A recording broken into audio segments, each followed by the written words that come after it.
ಸಿರಿಧಾನ್ಯಗಳಂತಹ ಆಹಾರ ಸಂಸ್ಕೃತಿ ಇರುವ ನಮ್ಮ ದೇಶದ ಜನರು ಇಂದು ಸುಲಭವಾಗಿ ಆಹಾರ ತಯಾರಿ ಸೇವನೆ ಮಾಡಲು ಆಧುನಿಕ ಆಹಾರ ವಿಧಾನಕ್ಕೆ ಒಗ್ಗಿಕೊಂಡಿರುವುದರಿಂದ ಸುಲಭವಾಗಿ ಆಹಾರ ಔಷಧ ಮಾಫಿಯಾಕ್ಕೆ ಬಲಿಯಾಗುತ್ತಿದ್ದಾರೆ. ನಾವು ಸೇವಿಸುವ ಆಹಾರ ನಮ್ಮ ದೇಹಕ್ಕೆ ಔಷಧಿಯಾಗಬೇಕೇ ಹೊರತು ಔಷಧಿಯೇ ನಮ್ಮ ಆಹಾರವಾಗಬಾರದು ಎಂದು ಆಹಾರ ತಜ್ಞ ಡಾಕ್ಟರ್ ಖಾದರ್ ಅಭಿಪ್ರಾಯಪಟ್ಟರು. ಆಳ್ವಾಸ್ ಶಿಕ್ಷಣ ಪ್ರತಿಷ್ಠಾನದ ಆಶ್ರಯದಲ್ಲಿ ವಿದ್ಯಾಗಿರಿ ಡಾಕ್ಟರ್ ವಿಎಸ್ ಆಚಾರ್ಯ ಸಭಾಂಗಣದಲ್ಲಿ ನಡೆದ ಮನುಕುಲದ ಶ್ರೇಯಸ್ಸಿಗೆ ನೆಮ್ಮದಿಯ ಬದುಕಿಗೆ ಸಿರಿಧಾನ್ಯಗಳೇ ವರದಾನ ಕಾರ್ಯಕ್ರಮದಲ್ಲಿ ವಿಶೇಷ ಉಪನ್ಯಾಸ ನೀಡಿದರು.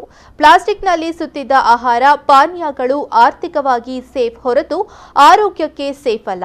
ಪ್ಲಾಸ್ಟಿಕ್ ಮಾತ್ರವಲ್ಲದೆ ಮದ್ಯ ಸೇವನೆ, ನಾವು ದಿನನಿತ್ಯ ಕುಡಿಯುವ ತಂಪು ಪಾನೀಯ, ಹಾಲು, ಕಾಫಿ, ಟೀ ಕೂಡ ನಮ್ಮ ಆರೋಗ್ಯಕ್ಕೆ ರಕ್ಷಣೆಗೆ ಪೂರಕವಾಗಿಲ್ಲ ಎಂದರು. ದೇಶೀಯ ಆಹಾರ ಪದ್ಧತಿಗಳಲ್ಲಿ ನೈಸರ್ಗಿಕ ಕಷಾಯಗಳಿಂದ ಕಾಯಿಲೆ ಬಾರದಂತೆ ನೋಡಿಕೊಳ್ಳಬೇಕೇ ಹೊರತು ಆಧುನಿಕ ಔಷಧಿಗಳಿಂದ ಕಾಯಿಲೆಯನ್ನು ಸಂಪೂರ್ಣವಾಗಿ ಗುಣಪಡಿಸಲು ಸಾಧ್ಯವಿಲ್ಲ. ರೋಗ ಬಂದ ನಂತರ ಲಕ್ಷಾಂತರ ರೂಪಾಯಿ ವ್ಯಯಿಸುವ ಬದಲು ಸರಳ ಕಡಿಮೆ ವೆಚ್ಚದಲ್ಲಿ ನಮ್ಮ ದೇಹಕ್ಕೆ ಅನುಗುಣವಾದ ಆಹಾರ ಸೇವನೆ ಮಾಡುವುದು ಉತ್ತಮ ಎಂದರು. The food that you are eating, the rice, the wheat, the milk, the paneer, all these are all completely artificial. They are all grown on large scale, centralized food production, and I call it industrial food culture.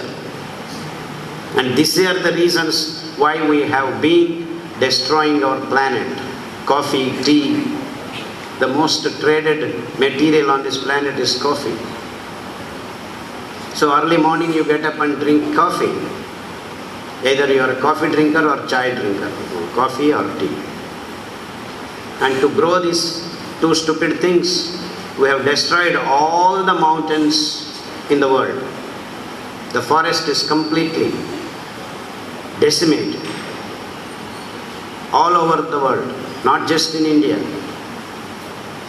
India is a very small country when you compare to other places, Ethiopia, Africa, Brazil, Argentina, America, everywhere, Italy, Europe.